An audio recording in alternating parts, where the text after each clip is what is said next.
With so many of us sheltering at home, it is no surprise that television viewing, especially streaming video, has seen a dramatic rise. A recent Nielsen analysis showed an 85% rise in streaming from a year ago and a steady increase week to week in March. But what to watch? Jeffrey Brown gets some recommendations from Los Angeles Times critic Lorraine Ali for our arts and culture series, Canvas. Well, Lorraine Ali, thanks so much for joining us. Let's talk first about the moment we're in. Television is one thing that really hasn't changed for people. Right. I mean, when you look at what's going on, you can't really go to concerts anymore. You can't go to see a film in a theater. And really, what's there for us is television. And that whole idea that we had maybe 2 or 3 weeks ago, there's so much, I'll never be able to see it all. Well, now we're actually in the unfortunate situation where, yes, we do have the time and we are home and we can see it all. So, it is there for us now. So help us out. So a few recommendations. Let's start with something new, some new dramas, a couple of them. There's a great new drama on Netflix called Unorthodox, and it's based on a book by a woman who lived in the ultra-Orthodox Jewish community in Brooklyn. Where I come from, there are many rules. And escaped her marriage, fled to Berlin, tries to start a secular life there, and it's just sort of about that whole challenge of leaving that community and then also that community coming back after her. Not lighthearted, but certainly takes you into another world. Okay, one more? I would say Hulu's A Little Fires Everywhere.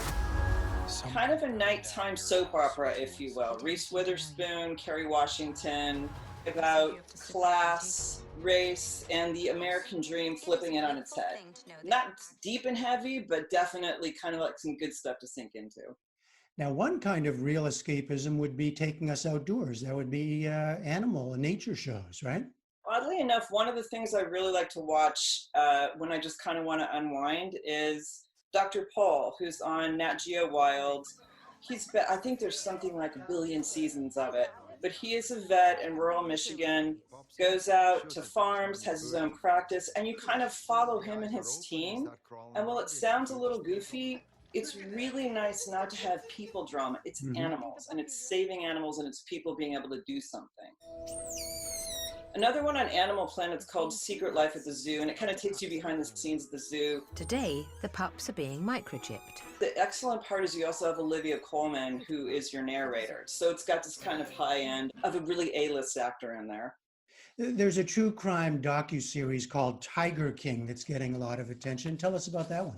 Sure, it's one of those Netflix docuseries where truth is really weirder than fiction in this case. My name's Joe Exotic and this is Sarge. A big cat breeder in Florida, meaning tigers, lions, gets caught up in this whole murder for hire scheme. It's just this cast of really eccentric characters, and it kind of goes deeper and deeper into this very, very strange subculture, and it is fascinating. And nobody's gonna tell me any otherwise. As you said, we all have a lot more time. What about old familiars, something to just, sort of the comfort food of television? One of my favorites is a British detective series just called Father Brown. Thank God you're here. And again, there's like 1 billion episodes of it, and you're following a father who solves crimes. And it's really, really comforting, but he's also solving these murders in this tiny little town where lots of murders seem to happen all the time. You were telling me before we started that there are, of course, all these series that are very specifically set in cities.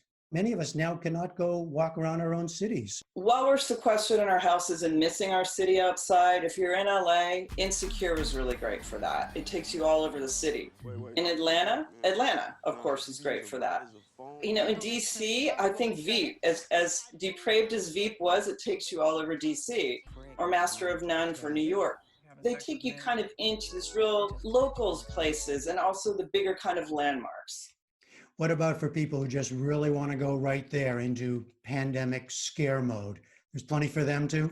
I don't understand that, but I can say there is plenty out there, and now the ratings on these are soaring as well. Containment, 2012, Pandemic, all of the streamers have something out there for you. Though seriously, I really recommend just watching a cute animal show because I don't know how you can do that right now. I know you're always looking ahead, and it looks like we might be in this situation for a while. Are there things you want us to be on the lookout for?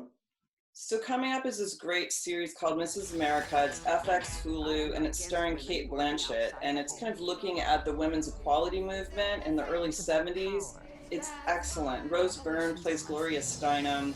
So that's going to be out in a couple weeks, and that's something to look forward to. Okay, recommendations for what to watch. Lorraine Ali from the LA Times. Thank you so much. Thank you. I love the puppies.